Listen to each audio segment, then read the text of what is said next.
Hello, everyone, and welcome to another episode from the Board Game BBQ Podcast. This is episode 289, brought to you by Advent Games and our awesome Patreon supporters. This is Dev. I'll be in the driving seat tonight to the peril of my co-hosts, which I will welcome now. Jules, how you doing, mate? I'm doing fantastic. I've got so many games I want to talk about. I'm very excited.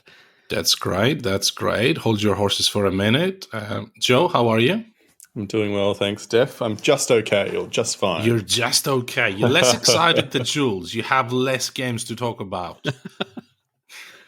Probably less than Jules. Yeah. Probably less than Jules. Jules doesn't have a child, so, you know. I do There not. is. No. Okay. He has a few board games he treats as his children. Would that True. count? Yeah, maybe. But then so do I. So there is that. So why? How you guys been? What have you been up to, Jules? So what have you been playing? Oh, man, so many things. The past couple of episodes, for those that have been listening, you've probably heard a few people rattle on about going to Brisbane, the game day, hanging out at Adrian's. So this is my time to talk. I've been pent up. I want to share what I've been playing. But I think even I'll jump back further from that time going to Brisbane. There's a game called Knarr or Knarr that I've been playing a lot of. And I'm not even really sure if I like the game, which is a really strange thing. Yeah. So Knarr is, I guess, a tableau building game. Yeah. So Dan showed it to me, and I've played it. It's only on BGA, right? You're playing it on BGA? Yeah, correct. It's not released yet? No. So the story for that one is Pandasaurus have the license to distribute it in English in North America, but there is no publisher that has the rights for Australia. Right. So it just does not exist, period. If you want to get it, you have to get it from the States or play it on BGA. I've played it in person once from someone that did get it from the States, but also a lot on BGA. And when I say a lot, I mean like quite a lot. I have played it in the past month or so 29 times. That's significant. But it is a quick game. I will say that. So, anyway. It's not a 5-minute game, though. Like, quick, no. When you say we have to let people know, it's like, what, 30 minutes maybe? Yeah, 30 tops. Yeah. But in Knarr, it's really simple. You have these different Viking cards, and they're coloured, and you'll play them to a pile in front of you. And if you stack it on top of another card of the same colour that's already been played, you trigger the one you played and all the previous symbols that are on the card. And they give you helmets, which you can use to purchase Viking longships, which give you ways which you can spend this sort of jewelry or currency to trigger all the benefits on these longships. And you're just racing to 40 points. That's all it is. And so it's a bit of a game in getting the tempo right, choosing when you want to be playing cards to get the resources or victory points you need, or advancing up the reputation track, which is passive points every turn.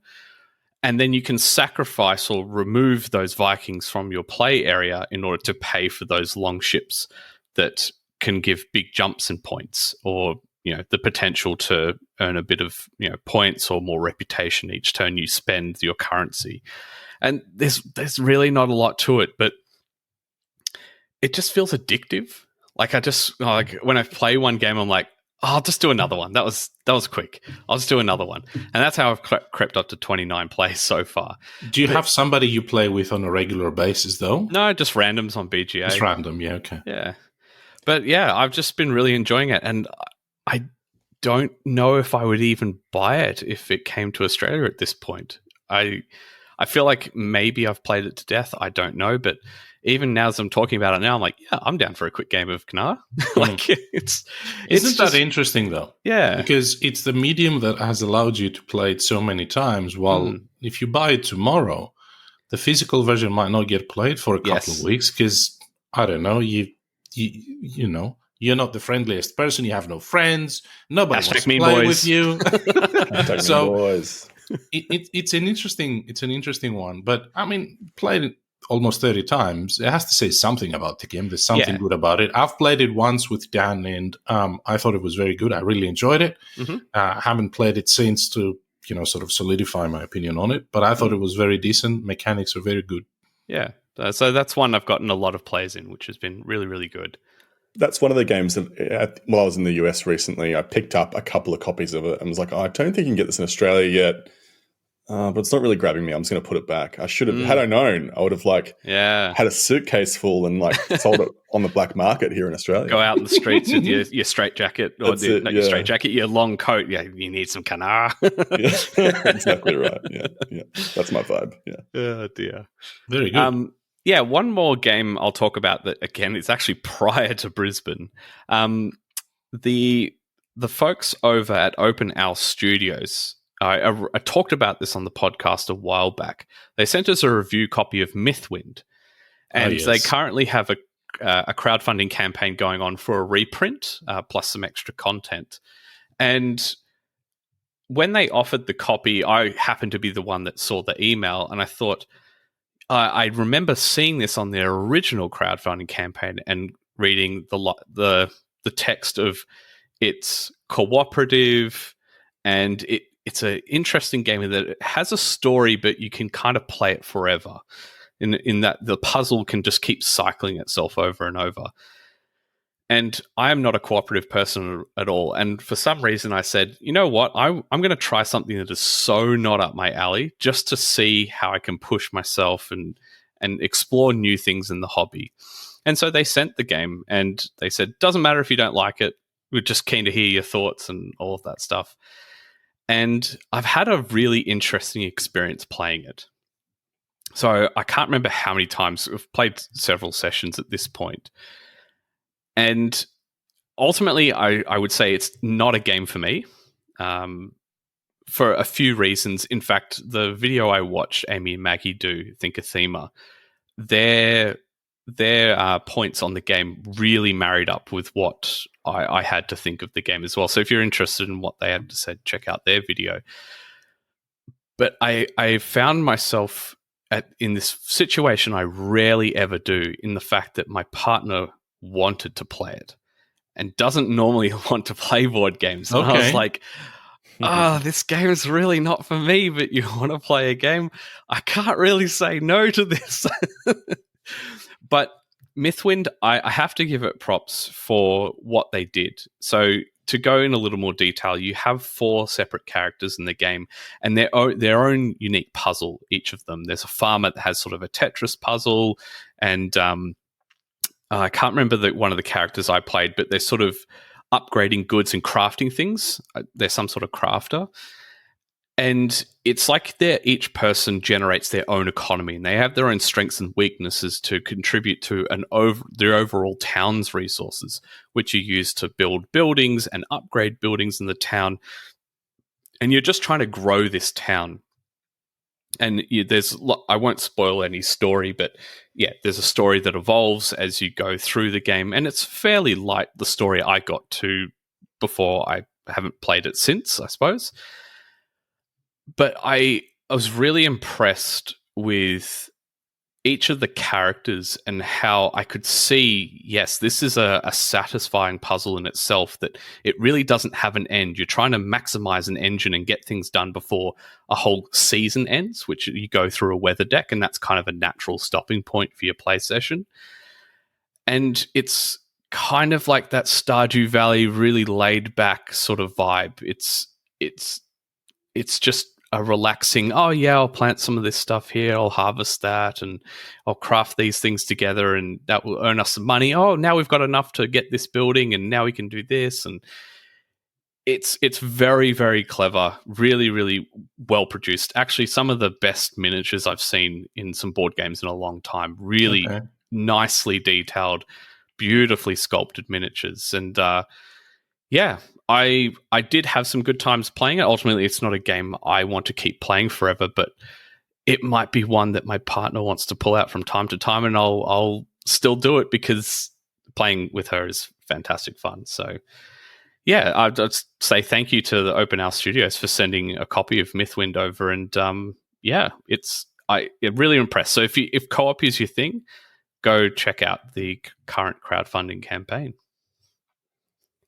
Does it play solo as well, Jules? Yes, it does. Yep, absolutely. Because I can see some people kicking back, just whipping out one of the characters and just go, yeah, I'm going to play through a season, just have a relaxing time with it. I don't know. I guess I would liken it to pulling out a Sudoku or something like that. It's a challenging little puzzle. You can lay back and enjoy the puzzle and the crunch of it. So yeah, cool. Really, really good. Very good stuff. What about you, Joe? What have you been up to? A few things lately. So I got pulled into an Oathsworn campaign. One of my... Against your will, I'm sure. Somewhat. You've guessed it, Def, because I'm not a huge fan of dungeon crawler games. Right. So, relatively famously, when I was a community member, just not a fan of Gloomhaven, which Jules was very happy with. Whoop. And poor Jean, who's in our community, has tried to get me to a couple of different dungeon crawlers, and I just bounce off them very hard. So okay. I was reluctant to play Oathsworn, but thought I'd give it a go because I had a couple of friends who really wanted to play it and play their copy, and was pleasantly surprised. Had a really great time with it. I thought it was really, really fun. I thought it took the most interesting kind of elements out of a dungeon crawler type experience, but then more of a boss battler. Yes. A few different people have spoken about it on the pod before. I thought the choices were interesting, the narrative was interesting, and the character building was really interesting as well, and just had a really good fun time with it, and was what I thought Kingdom Death Monsters, probably very similar to, maybe without that edge that KDM has potentially. So I was pleasantly surprised, and so we're planning to continue a campaign together. Nice. See That's how great. it goes. Yeah, we'll try and play it fortnightly, see how long that lasts. But I'm playing a ranger character, which is really cool. They were really fun. Different to I normally play like in your face, kind of violent. You're more the melee dude. Yeah, the barbarian. Yeah, cool. My kind of style when it comes to D&D and those sorts of games. So I thought I'd try something different, try the ranger character. And it was really fun. Really, really enjoyed it.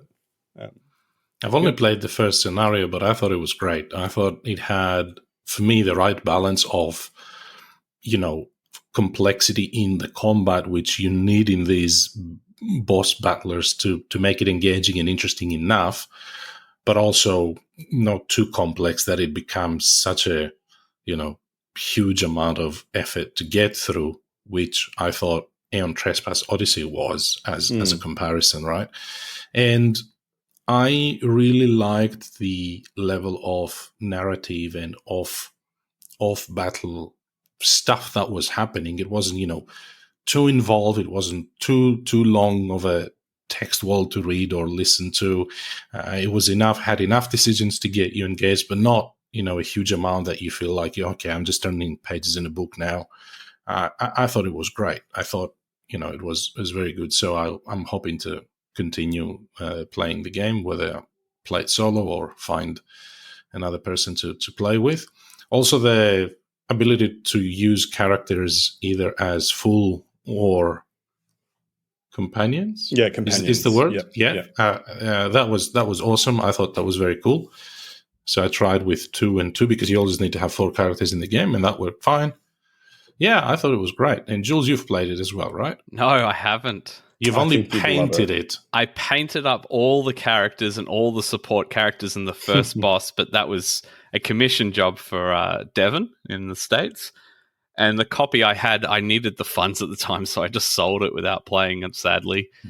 Because I really did want to play it, but at that time I was sort of in between jobs. So, yeah. Okay. Yeah. I do want to try it. I don't think you'd need this and KDM in the same collection. That's what I've heard. So I'm happy to play it, but I have almost everything for KDM now, so I'm in too deep. Yeah, that's right. Yeah. Very good.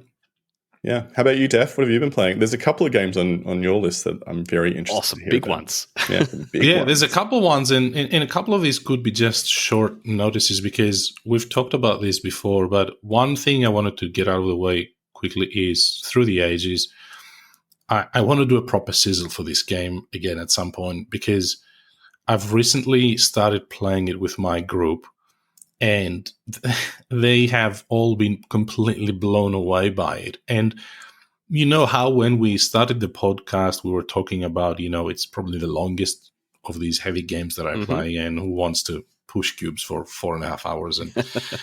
And like, it did not matter. We played a game. I don't stay up late at night anymore a lot because it messes with my next day. And we played a game a few weeks ago that finished at like 2:30 a.m. in the morning. And I couldn't even remember when the last time I was up at that time was for years. And everybody had such an awesome time. And then we had another game of it, a 3-player game. So all these are 3- and 4-player games. The game takes a long time to play, but it is so satisfying. The progression and the reward at the end is just so satisfying. It's just a phenomenal game. And yeah, if I know that there is an app for it and it gets massive prizes for being probably the best board game adaptation app out there, but I would always choose to play this on the table. Pushing the cubes, yes, sign me up for it. So that's through the ages. The other one I wanted to quickly mention, and we'll do a proper sizzle in a couple of weeks when I've had a chance to play it a bit more, is Tallywood Rally. And I'm certain not many people would know what this is. So this is a very interesting story. A couple of years ago, when the podcast was relatively new, the Bardwood Grove Kickstarter was running. And we had a chat to Drake VRL. And he said, there's another game with the Bardwood Grove Kickstarter campaign, which is called Tallywood Rally, which I've designed. Do you guys want to have a play? And I had no clue what Tallywood Rally was initially. I thought it was a racing game. I didn't know. I hadn't even looked it up. And so I think it was me, Adrian, I think and Sarah. I was in it. You were in it? I've played it once. Yeah. I think maybe I was heckling you guys in the game. Maybe. So at the time, me, Adrian, and Sarah played, I think, 2 or 3 games with Drake, helping us out, and we even streamed it on our channel. So if you go on our YouTube channel, you'll find the stream on using Tabletop Simulator. And we had such a great time with it. The game it's a small box, and it was part of the Bardwood Grove campaign, which just fulfilled. So we just got it, but it wasn't really advertised in the campaign. So I'm not sure how many people will have got this. And it was like $25, you guys. It was really that cheap. It's a small box, but it packs a huge punch for such a small game. So what it is you have these troll type characters or figures, and they're trying to get elected mayors, and you're their campaign manager, and you're trying to get them elected as mayors. And there's like these 4 districts, and you try to influence the 4 districts and get voters, which are cubes and all sorts of things. And at the end of the game, you basically distribute the votes. But it has like a share type system. So if you played any game with shares like City of the Big Shoulders or an 18XX or anything like that, it's exactly the same thing. So, how many votes are in the green district and how many shares of votes are in total among players, and then distribute that. So it has a very interesting balance of, there's a lot of votes there. Now these guys are winning because they have more shares than me, but maybe if I get one of them, one share, I can dilute their numbers a bit. Things like that. So it has also a very interesting action mechanic, which we'll talk about when we sizzle it. But, oh man, this has been great fun. I showed it to a couple of people from my group last week. And we had a great time at 3 players, but you need 3 or 4 to play it. Yeah. In a 2-player game, like most of these share type games, it's a zero-sum game, so it doesn't work well. But at 3 and 4, it's great. It even has a solo mode. So yeah, Tallywood Rally, I think it's a bit of a hidden gem, especially because of the way it came out from Bardwood Grove Kickstarter. I don't know if they're planning on putting it on retail or anything, but keep an eye out for it. We'll talk about it in the future. I missed it on the Bardwood Grove campaign, and then ended up, I remember you guys raving about it. I looked into it, really thought it was interesting. Definitely up Jules and I alley for sure. And so I ended up adding it to my what's the name of the game? Oh, I've just lost it. Bardwood Grove. No, the next one, the original game by Merchant's Calvin Cove. Ostrand. Merchant's Cove. The second Merchant's Cove expansion, or the first expansion. Yeah. I've added it to that campaign. So, and that pledge. So, looking forward to it arriving. Cool. Yeah. But the main thing I wanted to mention is what is now become my most anticipated game to arrive this year. Oh boy. Right? So I tested this game when it was at its infancy. Tested with Connor and me. Jules. I played it. Yep. Yep. We thought it was okay. Yeah. And at that point, I remember you, Jules, saying, I'm not going to back this just yet. And I said, because I had $1 pledge sitting there. I hear you, but in Cold World we trust. I will back this and expect it will be as good as his other games.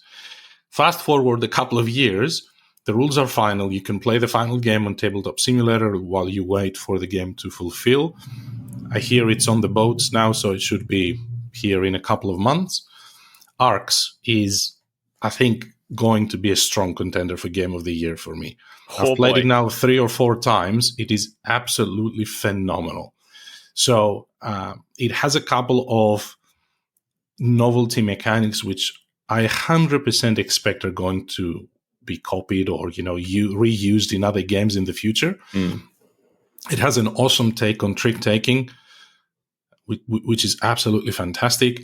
It has an awesome scoring selection mechanic where the players decide what will be scored at the end of each round, and so decide on where are people going to be focusing on in this round. And if you decide that too early, you invite everybody to compete. If you leave it too late, the scoring might not be available, or somebody else might have picked something else.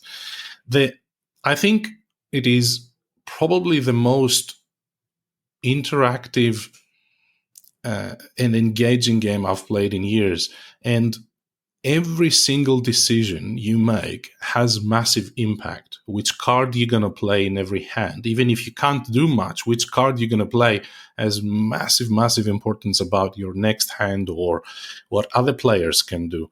And it's one of these games where you're like completely biting your nails and fully engaged when other people are playing, as opposed to, I'm just going to be looking at my hand trying to figure out what I'm going to do next turn. I don't want to get into details, obviously, because the game hasn't arrived yet. But at this point, we are already organizing groups for both the base game Arcs and the campaign game, because there's 2 different versions that will be coming, so that we are ready to basically start playing only this game when it arrives. I expect this will be a bit of a black hole.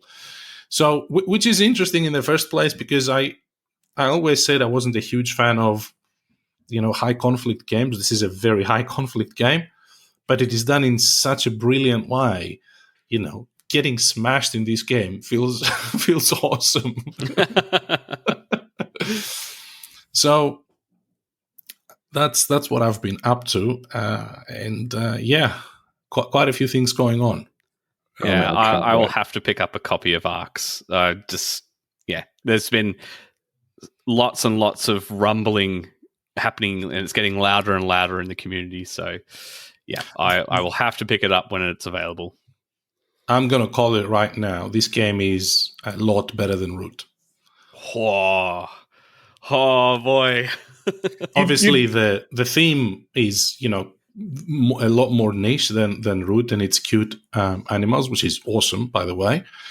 But from a mechanics perspective, engagement, it is not scripted at all, versus Root, where you have a way to play each faction. The cats have to build and they have to attack because they need to clear building and stuff.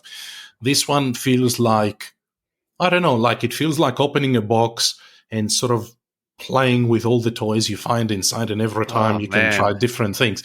And the most crazy thing is they've achieved this with a very few number of components. I mean, it's crazy. The deck of cards is only a deck with numbers from 1 to 7 or 1 to 8 or something. Wow. That's it. And 4 suits, that's it. it's such a clever design. I can't wait to play it on the table. Can't wait to share more with everybody else, and can't wait to play with you guys. I think Jules and Joe, both of you guys would absolutely fall in love with this thing. Oh yeah, I can't wait. Yeah, and you know, not surprising that it would be better than Roots. What, 4 years, 6 years old now? Yeah, it's getting old now, isn't it? Yeah, so you'd hope that they've learnt over time. Yeah, I'm so excited to play this. There's not many. I'm relatively selective now with what I back. There's not many designers or publishers that will get me to back, regardless of who what the game necessarily is or what the theme is. But Cole Worley and Leader Games was an auto back for me every time, and they haven't failed me yet. So. Very good. Let's move on then to our sizzles. And Joe, I'm going to start with you because the game you are going to talk about was one of these games where I was like, right, this is my type of game, right up my alley. As soon as it's released, I'm buying it. And it's been released, and I'm like, yeah. I'm feeling a lot of pressure because if I don't sell you on it, then I'm going to feel like it's my fault if you don't buy it. No, that's okay. Good, yeah. Go for it. So I'm sizzling Barcelona today. So this is one of my oaths, so a bit of a spoiler. It's one that I've been wanting to play for a number of weeks now. It is a Euro game designed by Danny Garcia and published by Board Dice. I bought this game without knowing very much about it, just that it was a Euro and that it was based on the building of the city of Barcelona, and I've got a family connection to Barcelona. So my mum was born and my family are from Barcelona. So that was the only reason why I bought it. And then I've been pleasantly surprised. I played it, finally got to play it the last few days, and really fun. I'd seen that Harry from our community had recently played it as well. I think with Lauren, potentially. I think. Yeah, he messaged me the other day and said the game is fantastic. So looking forward to hearing what you think as well. Yeah, really fun.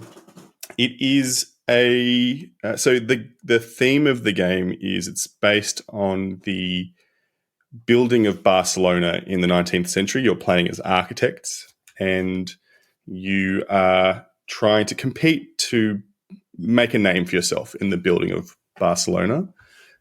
With the kind of don of architecture at that time being a man named Cerdà, and you are playing to please Cerdà, who is this kind of third-party figure in the game, and try and build the city of Barcelona to his ideals, essentially.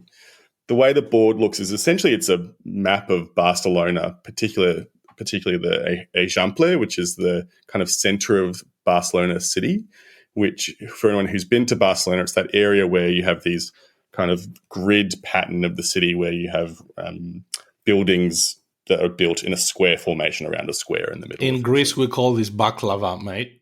It's the Baklava. baklava design. Yeah, because baklava you always cut in a grid. I see it. Yeah, for the syrup to, Yeah. The baklava of Barcelona. That's right. That's it. And so it's a beautiful production, beautiful colours for a Euro game, very engaging. And so it really drew me to the game to start with.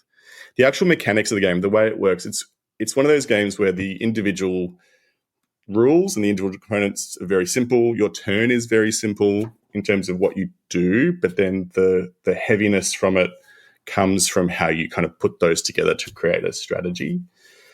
It's pretty straightforward. The way that you play the game is that you will be drawing from a bag randomly 2 citizens, and those citizens are from either the lower class, middle class, or working class, middle class, upper class. And you will then be placing those citizens on your turn out onto the board into these intersections, so in between the spaces where you can build buildings, essentially. Where you place them, you'll be drawing 2, and you always place 2 in a stack. The order that you place them in the stack is important, and I'll kind of get to that in a second. But they essentially will dictate what buildings you're able to build, because there's certain types of people who want certain types of buildings, for example. And so the majority of the scoring from the game comes from building the residential buildings in Barcelona. And To build, the buildings are available in levels 1, 2, and 3. And to build a level 1 building, you can use 2 of any types of citizen, for example, whereas a level 2 building needs at least 1 middle-class person plus another of any type. And then to build the level 3 building, you need a high-class person or a high-class citizen and then 2 of any other type. And they need to be arranged around the area, the foundation where you want to build the building. And so part of the strategy of the game where you're placing your citizens is you want to place it in a place where it's going to get you certain actions, but not, and also avoid placing it in places where it's going to allow your opponents to build really powerful buildings that get them lots of point scoring, for example.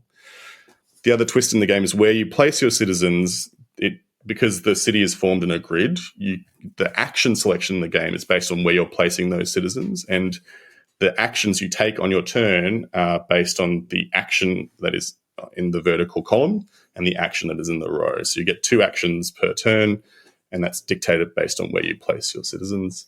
There's also a diagonal street where if you place a citizen there, you get a bonus 3rd action that is only special to that particular diagonal as well. So it's a really clever action selection mechanism, which also dictates then a few of the other mechanics in the game as well. When you build buildings, you then essentially, as if the citizens are moving into the building, they then move into these tracks at the bottom, which essentially are the timer in the game. So as soon as you get to the end of this track with one particular type of citizen, what happens is that the game ends, and then you then do the final scoring after you finish the round there.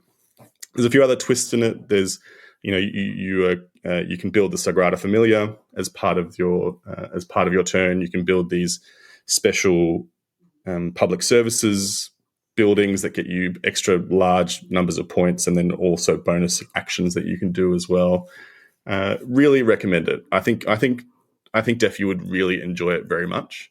The feeling of the game is it's one of those games where it doesn't feel super tight. So you feel like there's lots that you can do, and there's not a lot you can do to stop other people from getting things. So it's a game that feels very bountiful, and like you can do a lot, and you can other people can do a lot as well on their turn. So it's probably one of those games where if you were early on in your heavy gaming kind of experience, you could potentially use this as an early game, because you don't feel, it's not like Gaia Project where you feel so hemmed in, and it's not punishing. Yeah, it's not punishing whatsoever.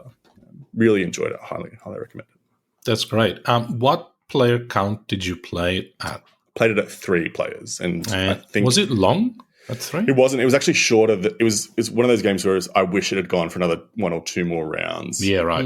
It didn't. It felt like a reasonable game, and I think that on the box it says 60 to 90 minutes, and that's probably about right. It was about an hour and a half for a first game. So I think 4, it would feel like it went quicker, and it would feel a lot tighter, I think. So I think the best player count would probably be around 3. Okay. I've seen a playthrough probably 6 to 12 months ago. That probably would have been on Paul Grogan's channel, I think. And it looked great. Like, the game looks pretty. It has this splash of kind of, classic Euro art type of approach on it, like these soulless tile designs, but that are so sort of attractive in these, sort of passive heroes. And the game looked great. The decision making looked, good enough. It didn't seem too interactive from where I was sitting at, like watching the video, because yes, there is competition for some of the buildings, maybe, but again, there seems to be enough for everybody to do their thing. But because it's on a common board, you kind of always paid attention to what people were doing. Really want to play it, so it sounds like it's going to be a hit. What stopped you from buying it?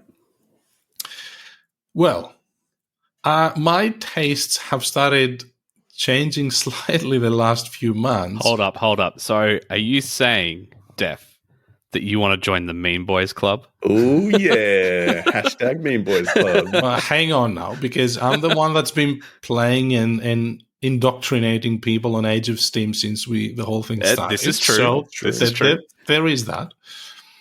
But yeah, it's been a change in my gaming life where a couple of years ago, my wife Demi would play with me all the time, and she loves the heavy Euro. So we would play every heavy Euro under the sun again and again and again. And as we're now playing less together because we're both very busy, we focus on the games we really love, games that Vital Lacerda designs or things like that. And therefore, with my group, when I play with my group, I tend to gravitate towards more high interaction games rather than the Euros, because it seems to me the Euros I'm happy to just play with my wife or even by myself as a solo puzzle when there is a good mode for that, rather than in a group where there's not much interaction over the table. And I think that's a combination of, my tastes kind of changing, but also, making friends with the group that I have, and therefore,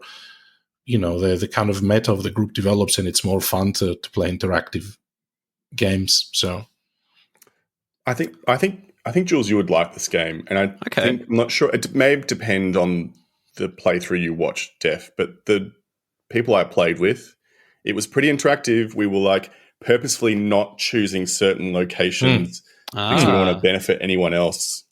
So I think it very much is one of those games where you are really paying attention to the board, and the board state represented us trying to avoid to give anyone else any particular benefits with the game. So I wouldn't say it's completely non-interactive, and I think there are a lot of elements to it where you really are paying very close attention to what everyone else is doing, and I think it's more that you're trying not to do something that's going to really benefit someone greatly in the actual game itself. So rather than trying to screw someone over, although you can do that did happen in this game with these players as well. So don't discount it. It is quite interactive for a Euro, I would say. And I think at 4 players, it would be really potentially quite mean and quite interactive.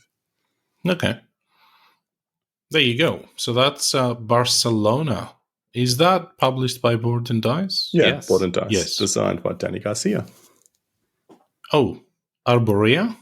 The guy that designed Arborea. Yes. Yeah. Okay. Very good. That's great stuff. Jules, what have you got for us?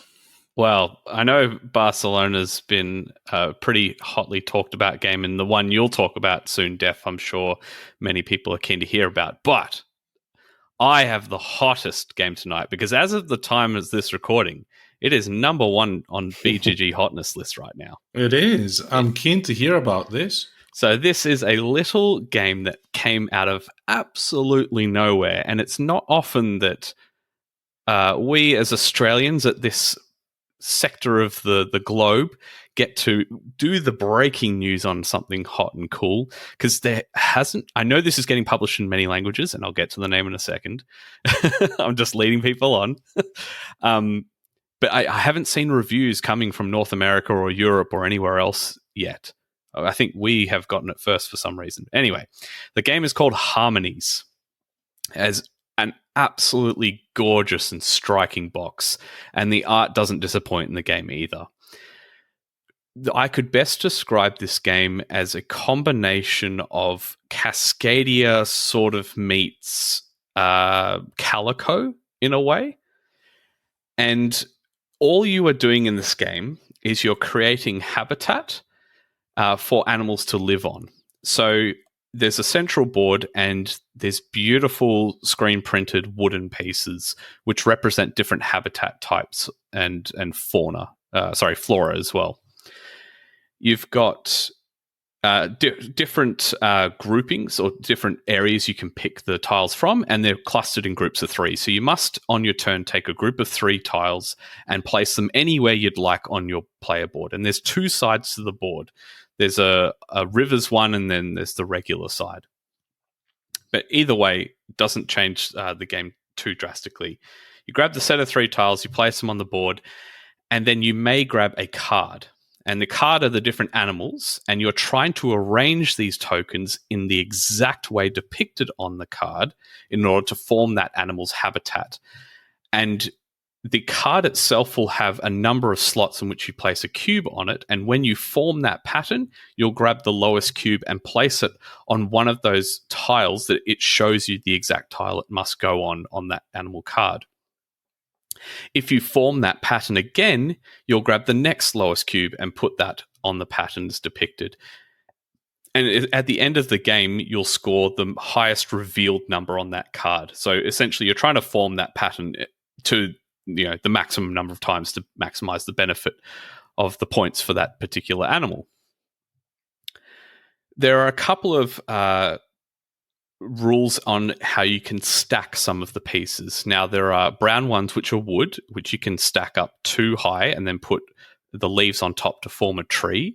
There's the mountains, which are grey ones, which you can stack 3 high. And this as well as the animals, as I said, putting those cubes up will get you points. All of the terrain and the landscape and habitat that you build with these tokens also score points. So you can already see there's that animal scoring and habitat scoring that you have in Cascadia. That's why I've referenced that one. But the board is confined to a certain area, like Calico is. This is a game, I would say, that at the start of it, you go, oh man, there's so many possibilities. And 2 turns in, you feel like you've shot yourself in both feet. It's like the decisions become absolutely agonizing because you're trying to form certain combinations of terrain to score them. Because, for example, wood just stacked on its own is worth nothing until you put the leaves on top, and the fields have to have 2 field tokens next to each other at minimum before they start scoring, so you don't want 1, but this pattern only needs 1. And so you start to spread yourself so thin.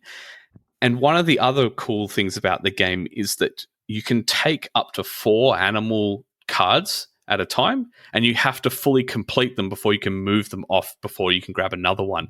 And so you might get into this bind where you go, oh, cool, I've already actually made that pattern for that animal. So I'll grab the card, take the token off and put it on, but then you start to grab another one, and soon oh no, I haven't completed any of these, I can't grab any more, and I'm trying to score the terrain. It's just, you can see how you really start to get yourself in a mess, but in a good way.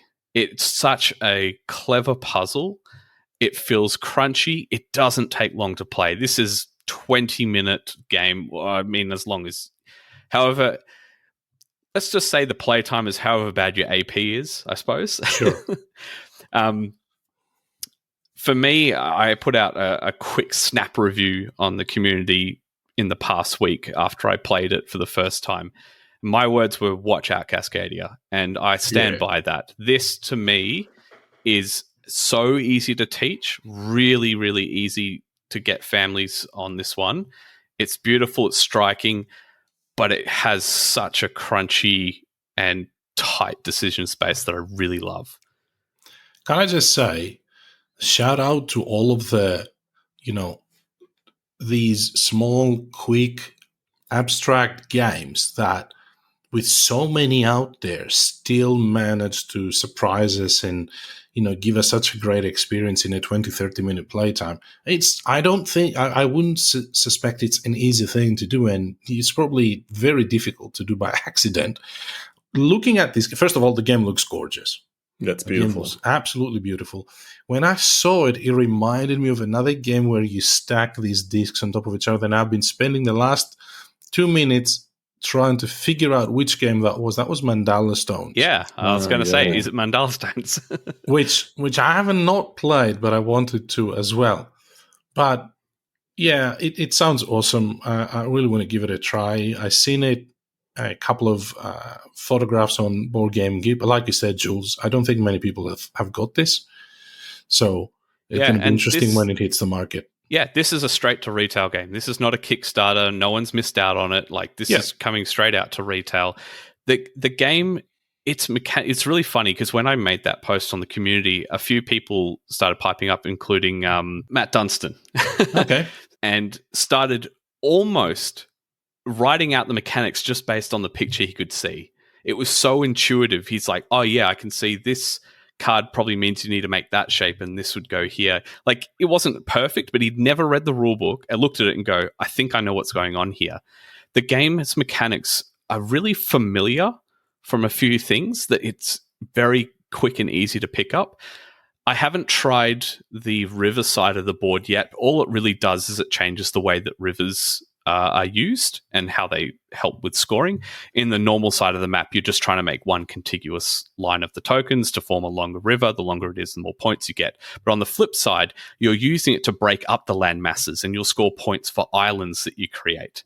So I think that would be a really fun challenge, because you're wanting to break up these islands, these land areas to score points, but then you start to make it trickier to make the formations for the animals, because you've made these smaller land pieces you have to work on.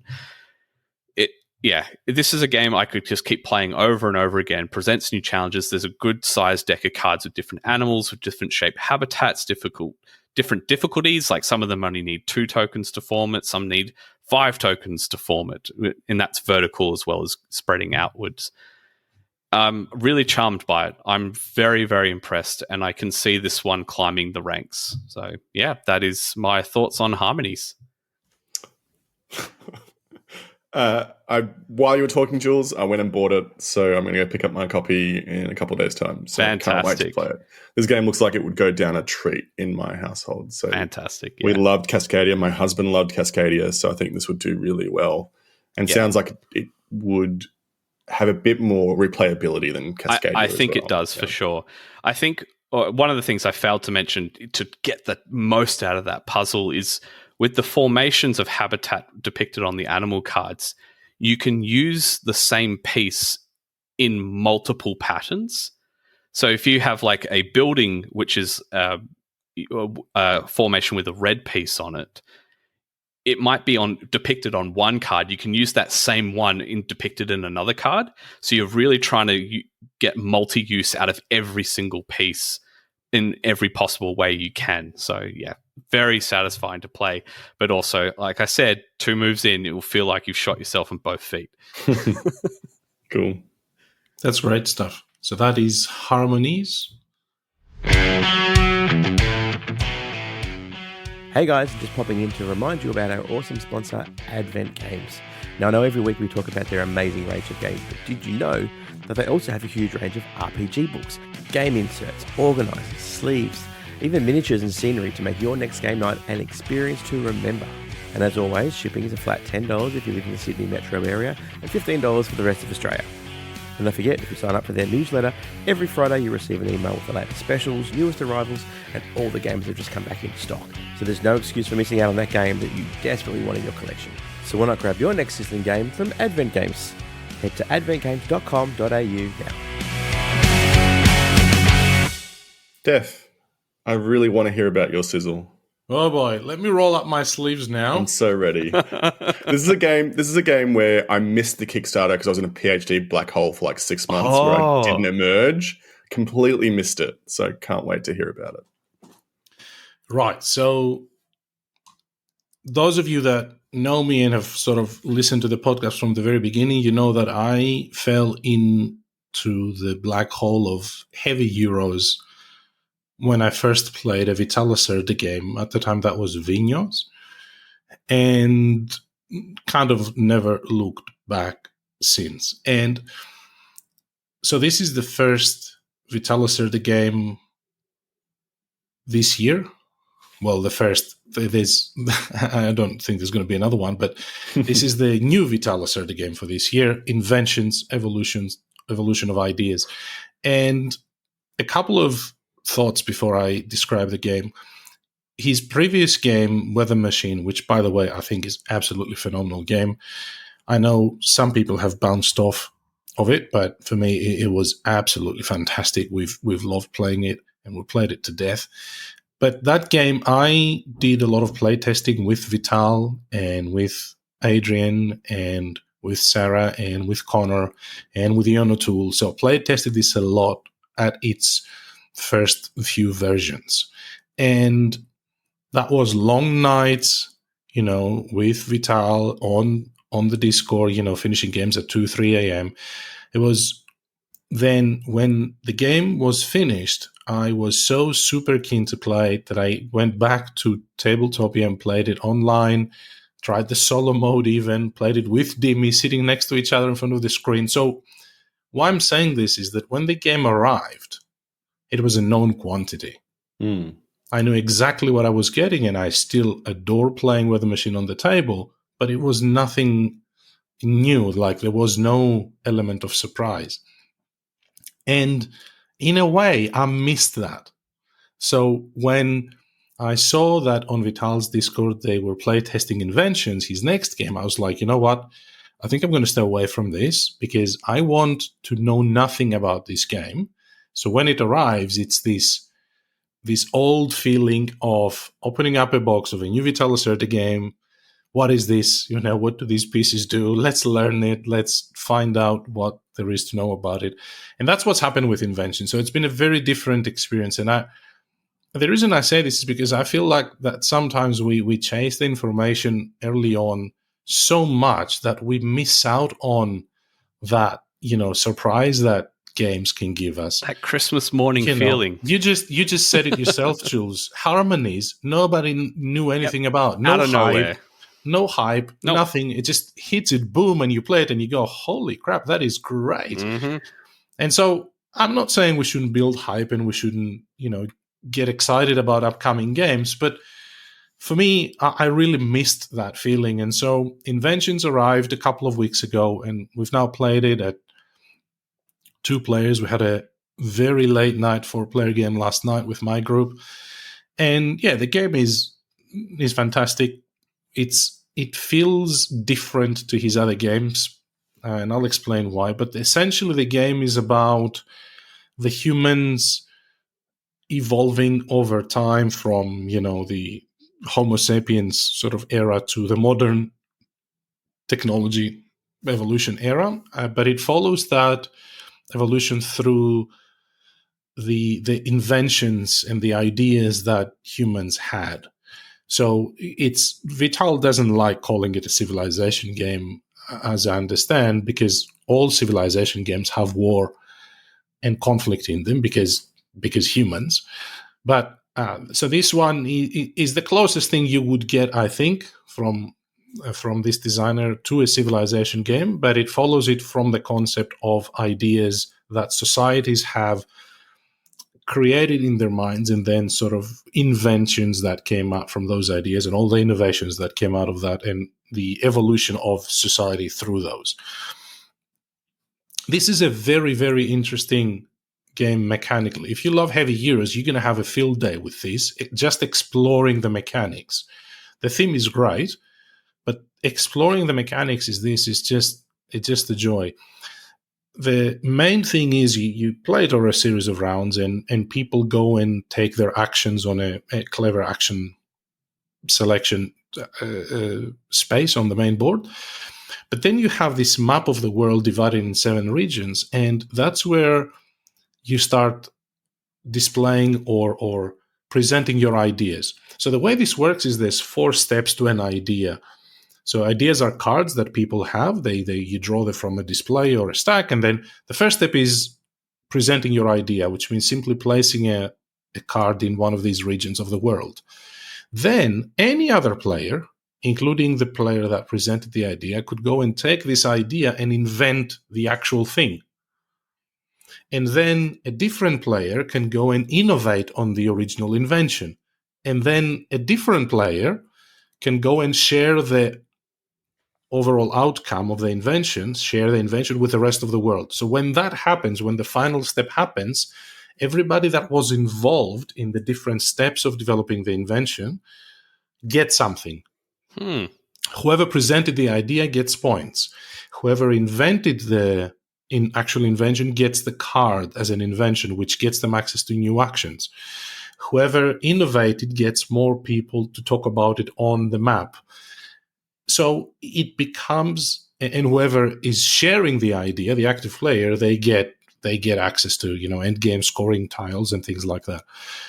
So this is the main mechanic of the game, and it's absolutely brilliant because it creates this shared ecosystem of things that happen where there's no clear decision. You know, I've said this a million times before. I do not like games where there's obvious decisions. Well, in these games, you're not quite sure, should I go and invent my own idea there? Or should I go and invent Joe's idea because it's in that region and I need to have people in that region because reasons? So I think that part is one of the most interesting ones I've seen in Vital's games. And I think it creates a very complex, deep, and engaging puzzle with what the other players are doing, because the board state changes all the time. So that's one aspect of it. And the second aspect is you have these each player has their society boards, and the society boards is where your citizens sit. So you start with 5 citizens on your board, and you have like 30 total in your supply, and you start increasing your population means you have more citizens in, and more citizens on your board means you can do more things out on the map and with the game overall. But a big part of your society board is this sort of almost like you mentioned Calico before, Jules, almost like a Calico, because the reason I'm saying is it's a defined, it has limits around it, and you get to place tiles on these. So these are 2 different things. They're progress tiles, 3 different types of tiles that get you permanent abilities or one-off actions during the game, and wealth tiles, which get you your scoring for the end of the game. So they tell you, hey, if you place this tile, then you're going to score these things at the end of the game. And that's how you kind of progress your society. But a lot of these things have costs, and they're all interconnected with each other and things like that. The main thing that is different to all the other Vital Lacerda games, for me, from a mechanics perspective, from a theme point of view and how he approaches the theme, there's some awesome things here. But from a mechanics point of view is the chained actions. So every player has 3 chain, they look like actual chain tokens. And during the game, depending on which action you take, if you have 1, 2, or 3 of these tokens, you can chain additional actions and do crazy combos throughout your turn.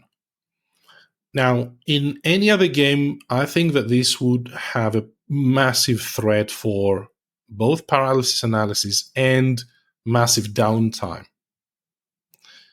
Because everybody that's played a Vital Lacerda game know that, yes, the actions are simple on their own, but altogether they create this web of interconnected things. And so if you can do from 1 action on your turn, you could potentially do 4 or even more, because some of these lead to bonus actions that you can take.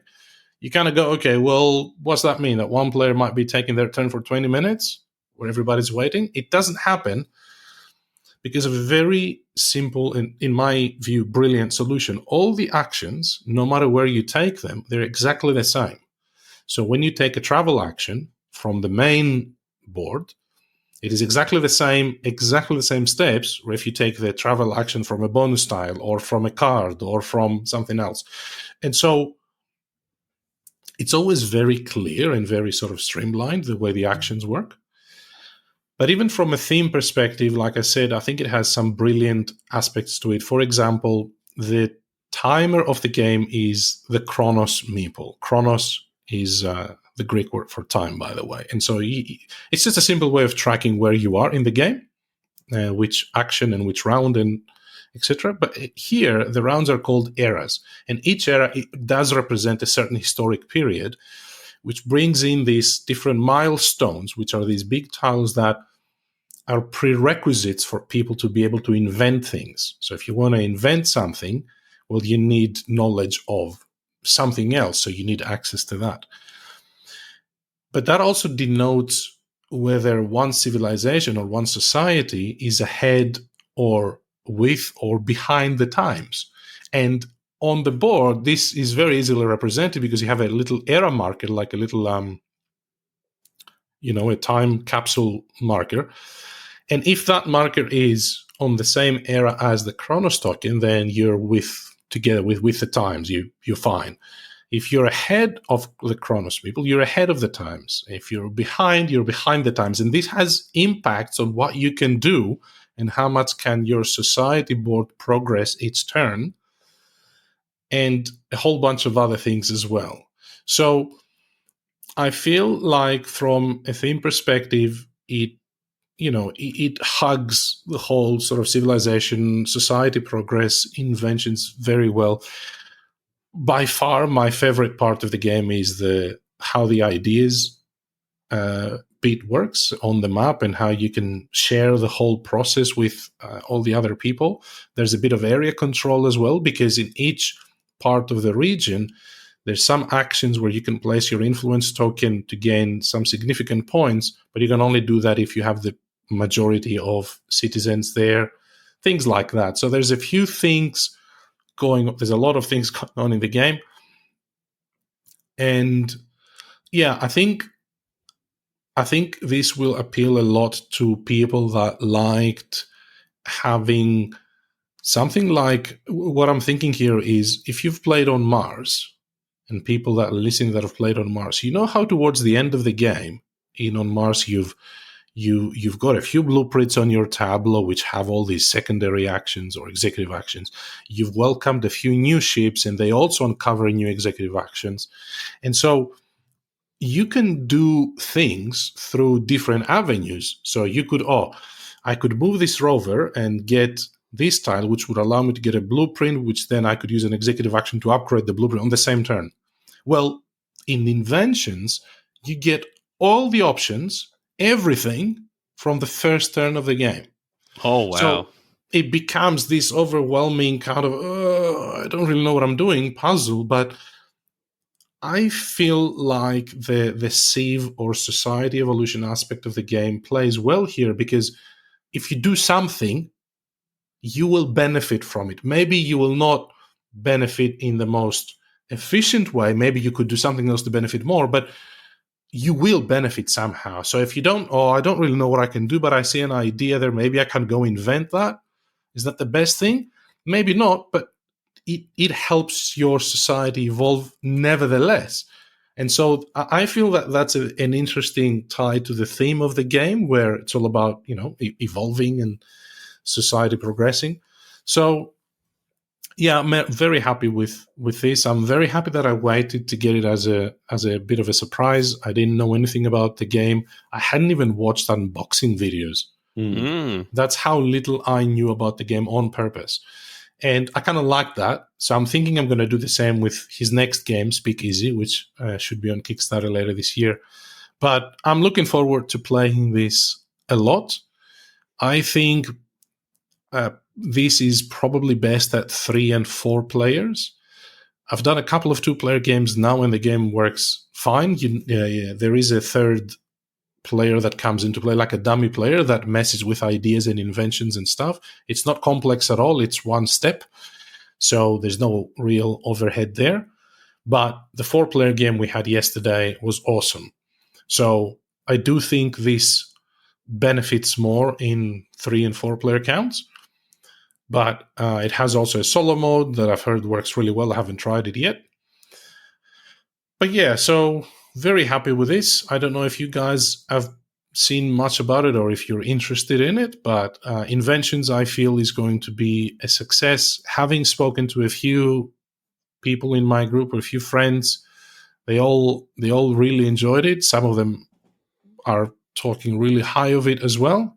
So I think this is going to be a big success for Eagle Griffin Games and Vital Lacerda. Obviously, the iconography that Ian O'Toole has done in this game is brilliant as always. There's zero ambiguity about what you can do and what icons mean.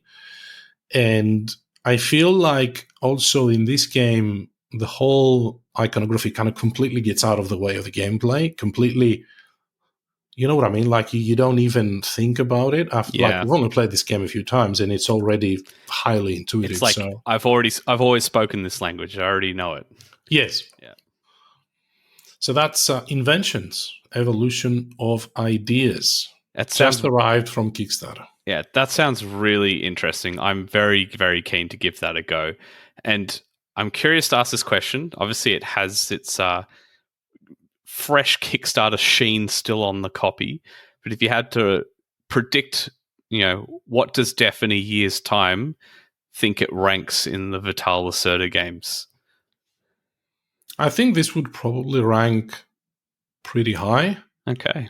But when I look at the shelf that it shares with his other games, man, there is some competition there. Like there is, yes. It has to compete with On Mars, Kanban EV, Lisboa. Like we're talking some of the best Euros. I consider best Euros in the business. Mm-hmm. So I don't know where it will end up. But if you want my prediction for the market and for our audience, I think this will end up higher than Weather Machine. It will end up higher than most of his games. In fact, I think this would probably be on par with what people think of On Mars. Okay, so, yeah. People that love Kanban, there's some strong cult out there. I don't think this will replace Kanban. So, but yeah, I think this will rank high among his games. But yeah, like I said, it's extremely difficult for me to. Yeah, of to course. Pick. Yeah. So, in terms of heaviness, where do you think it kind of sits in the rest of his catalog? There's a few things going on here. This is probably one of the most heavy games, I guess. The actions are very, very simple, but the whole deal of, being able to figure out what to do next, and you can block yourself out because as soon as you go, there's 10 actions in the game and they're broken down in 5 forms. So they are pairs. And if you go in one of these forms and take one of these actions, you cannot go to that form again. So you might think in your head, I'll do that. And then a couple of turns down the road, I'm going to do this. And you figure out when you get to that, I can't because I've blocked myself out of that. So there is a bit of that. Yeah, right. There's a bit of planning, but I do think it's more tactical than his other games. It's more about reacting to the board state, which to me creates, a relief in the planning and how much deep you have to. Yeah, that's cool. Cool. How much far ahead do I have to think about this? But I do think people are probably going to perceive this as heavy as On Mars is my take. Cool. Very excited to try it. So that was the sizzles for this week. A couple of announcements and news. On the 26th of April, if you are a Patreon supporter, there's a Patreon trivia night. These are always great fun. Lots of giggles, a lot of my Pepsi splattered all over the monitor from the things that happen. Chris from our Patreon community will host it. If you are not doing anything, if you're a member of the Patreon group, please join us at 8:30 p.m. on our Discord channel. Then for PlayCon, we've spoken about this quite a bit. It is happening in July, 12th to 24th of July in Sydney. There's going to be a whole bunch of things that will happen there. Big games library to play games, panels. We're going to have designers, publishers, people from the board game industry there.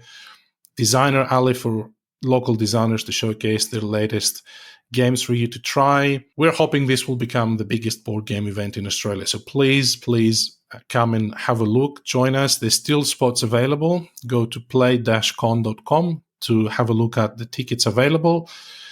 And it's going to go for 3 days. So I'm probably going to need 3 weeks off after that. Oh, of course, naturally.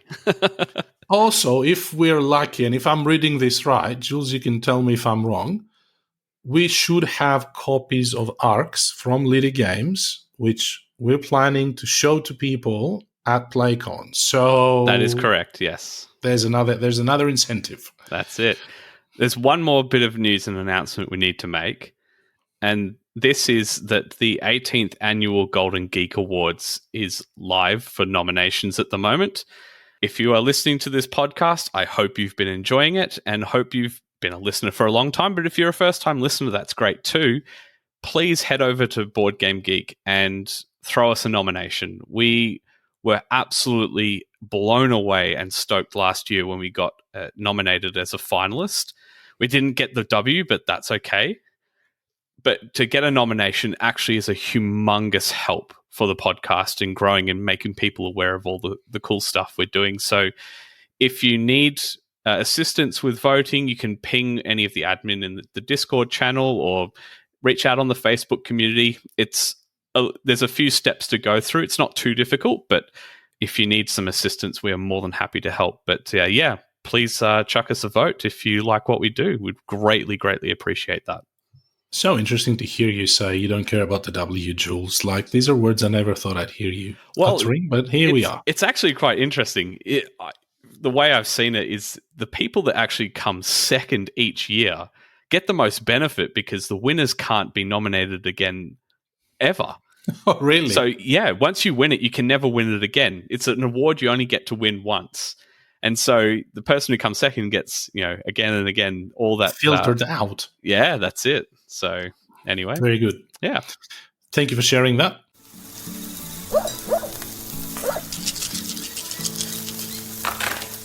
Moving on to the question of the pod. Now, this question caused an interesting piece of discussion in the previous episode if you want to go here back and listen.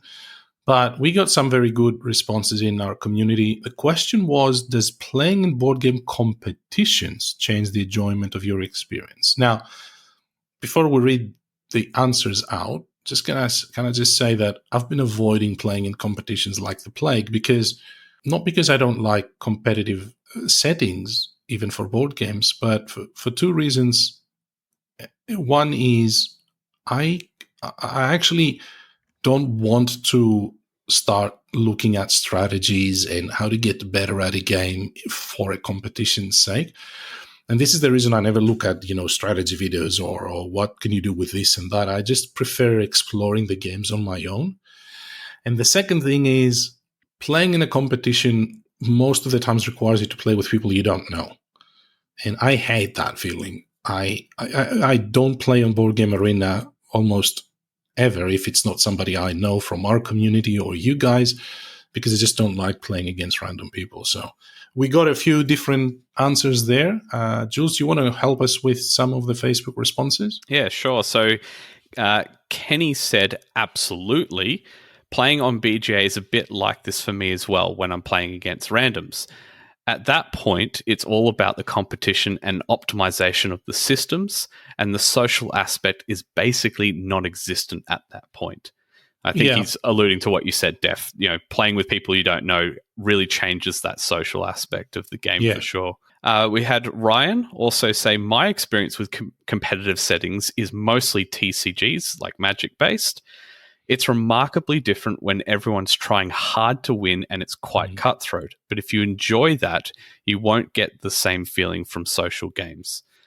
I highly recommend going with a group of friends. Being able to share in the wins and the losses with others transforms into a more social experience, and having people to blow off steam between matches is good, so you're not stressed out the whole day. Plus, it's a good excuse to get together beforehand to practice it and really dig into the game. I think that's a great perspective to have. If you're able to go with a group of mates to a little competition, that's a great way to do it. And one more from Facebook, I'll read. Des Lee said, really depends what's at stake. I don't mind joining in casual tournaments on BGA. It's a bit of fun and an opportunity to play the same game a few times in a row and try out strategies. But I don't think I'd really join in a big tournament with prizes, etc. on the line. Too much pressure and not enough fun for me. I hear you. I haven't shared my thoughts on this. I haven't entered any board game competitions apart from during lockdowns and pandemic. I did a Super Fantasy Brawl tournament once. Oh, yeah, I remember that. And I loved it because I think I'm quite a competitive person by nature. And the only downside for me was some of the games I had to play at like 4 a.m, because there was people from the other side of the globe, and once you get down to the higher rankings, you had a little bit less flexibility in terms of hours to meet up. But I don't think I'm adverse to playing in competitions. I just don't see many opportunities in Australia to get into competitions. It'd have to be a game I really enjoy and a game I think that suits tournaments well. There are definitely some games like, I'll throw out the example of Catan. I just don't understand why that's a competitive game. There's a lot of luck. There's a lot of probability playing is really what you're trying to do. And negotiation, which is a strange thing to have for a competition. But hey, people enjoy that. I won't yuck their yum. But yeah, I am not adverse at all to playing in tournaments. In fact, I enjoy playing with anybody, new people and with friends. That's just who I am, I guess, as a gamer. Yeah, very good. Joe, do you want to help us with some of the Instagram responses? Yes, we had a few submissions on Instagram. So we had Aaron V. Richard, who said that they competed at a one-day Ticket to Ride Europe tournament in Melbourne back in January, which was a fun experience. You learn a lot, and it does change up how you play. Some of the others there had competed in the national titles before. That would have been cool to see a national competitor for Ticket to Ride and see how they play. Yeah. We also had a response from A Tale of Two Meeples. They say, I've never tried a competition, but I don't think I could handle the stress, which we had lots of thumbs up on the Facebook, on the Instagram Yes. from that as well. And then Intensive Claire said, it always depends on the crowd. If you're with a terrible group for a tournament, it can be too stressful to be enjoyed. But if the group is having a great time and everyone's vibing, comps can be an absolute blast, even if they are usually eliminated in the first round. Very good. I think that's the really key thing, is that it's got to be the right group. So the only tournament I've played in was in that Root tournament. I talked about it last episode because I was on the last episode. The great thing about that, it was a group of people who were meeting regularly to play Root in the inner north of Melbourne. So we already knew each other, and there were enough people to create a tournament, like a couple of tournaments out of that. And that was really fun. It felt like a safe space and really enjoyed it. Yeah, I have to say, with my work, last year I did help run a lot of TCG tournaments for different game systems. And one of the game systems that we ran a tournament for, it's called Battle Spirits. And there's a lot of prize money on the line for that particular game system. And it's really interesting to see how enthusiastic the people were to play. Even when they got eliminated, I did see that they came in groups of friends. And when they got eliminated, they'd just start playing on the side and having a great time. And it's obviously the TCG community is a little bit different to the board games in terms of they play in lots of tournaments, and there is a lot of prize money for some game systems out there. And there's so much information on the internet about meta, and the decks are always evolving and changing, and deck lists are a thing to keep an eye on all the time. So I think there is a lot of joy that people can get out of tournaments. It's not for everyone at all, but approaching it in the right way, I think if you have just one or two mates that go with you, you can have a really good time. Yeah, for sure. Very good. What about the new question of the pod? So this week, Joe had a great idea, and we thought we'd done this before, but we haven't. This week's question is, which board game would make the most interesting movie or TV show? Kingdom Death Monster, next. That would be R-rated. That's it. I'm going to imitate Ricky Gervais now and say, that's it. This show would be all about Kingdom Death Monster. Congratulations, you win everything. Hello, that's the end of the show. Goodbye. No need to discuss anything. It's funny because I was looking at a Kickstarter page for Tiny Epic Game of Thrones yesterday, and obviously that's the other way around. But it's interesting how there is now enough in board games that can absolutely translate to movies or TV shows. Off the top of my head, I'm thinking the game we discussed earlier, Oathsworn. I'm thinking Kingdom Death Monster, you mentioned, Jules. I'm thinking every Awaken Realms game under the sun, Tainted Grail, ISS Vanguard, Aetherfields, everything that is so immersive and has a lot of story, but also world building around it that could support a continuation of, a movie or a TV show. So that would be my take on this question. What do you guys think? I think. Yeah, I agree. It's something that has a rich universe, I think, is kind of what's going to be prime. I want to kind of, my first instinct was to be a bit of a troll and to say something like, go left field, go like a Carcassonne TV show that's like gritty realism. Okay.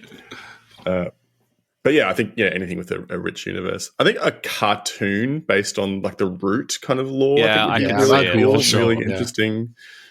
Yeah.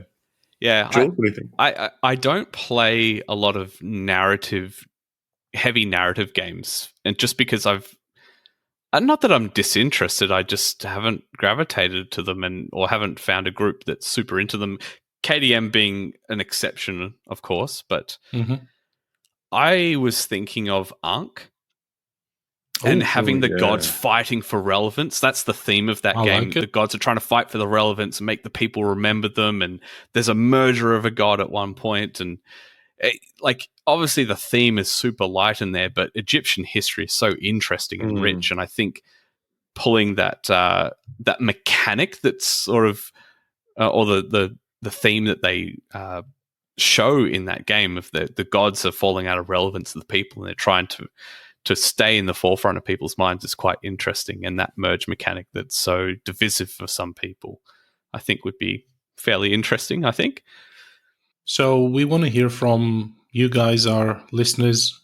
Which board game do you think would make the most interesting movie or TV show? Please give us your responses on our Discord community, on Facebook, on Instagram, anywhere you want to engage with us, and we'll talk about it on next week's episode.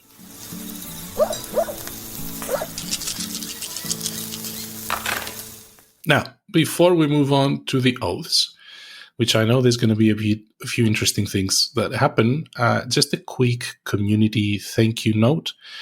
Thank you very much to our Patreon supporters for supporting the show. If you do want to support the podcast and become a Patreon supporter, we do special episodes, usually where we talk about both board games, but also other things other than board games. Please sign up to patreon.com/boardgamebarbecue.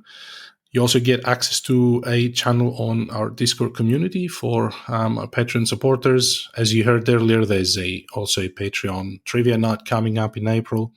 But if you don't want to go through that avenue, there's other ways to support our podcast. Word of mouth is the easiest thing. You can leave us a star rating and a review on Apple Podcasts or Spotify. It really helps push the podcast to more people around the world. And just join us in our community, Facebook, Board Game BBQ community, and follow us on our social media.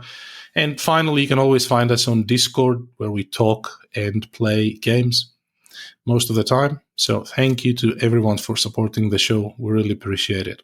Now, moving on to swearing and oath.